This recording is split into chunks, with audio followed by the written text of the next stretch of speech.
Chief justice गुलजार अहमद का कहना है कि समझ नहीं आती कि बार बार काउंसिल की जजेस तकर्रुरी के एहतजाज के पीछे असल मुहर्रिकात क्या हैं।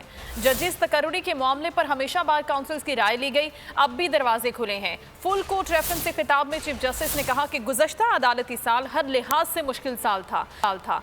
कोरोना के बायस मुकदमात निपटाने में ज्यादा मुश्किलात का सामना रहा, फिर भी अदालतों का दरवाजा आवाम के लिए खुला रखा।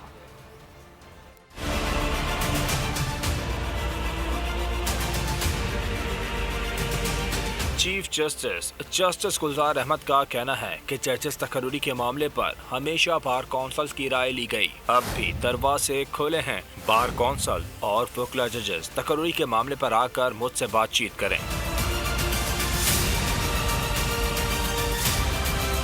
सुप्रीम कोर्ट में फुल कोर्ट रेफरेंस से खिताब में चीफ जस्टिस ने कहा, इस मामले पर बार कौंसिल के सदूर को मुतादिद बार दावत दी, लेकिन बार कौंसिल के सदूर की जानिब से बताया गया कि वो पेशावर में हैं। समझ नहीं आती बार कौंसिल की जजेस तकर्रुरी में एहतजाज के पीछे असल मुहर्रिकात क्या हैं। चीफ जस्टिस ने कहा, गुज़िश्ता अदालती साल हर लिहाज से मुश्किल साल था। कोरोना के बायस मुकदमात निपटाने में ज्यादा मुश्किलात का सामना रहा, फिर भी अदालतों का दरवाजा आवाम के लिए खुला रखा।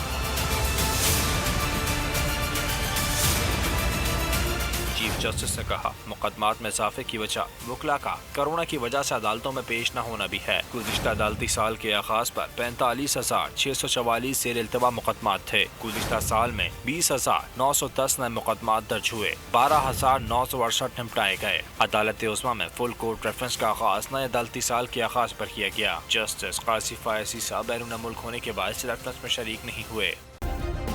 सब्सक्राइब करें और बेल दबाएं ताकि कोई खबर रह न जाए।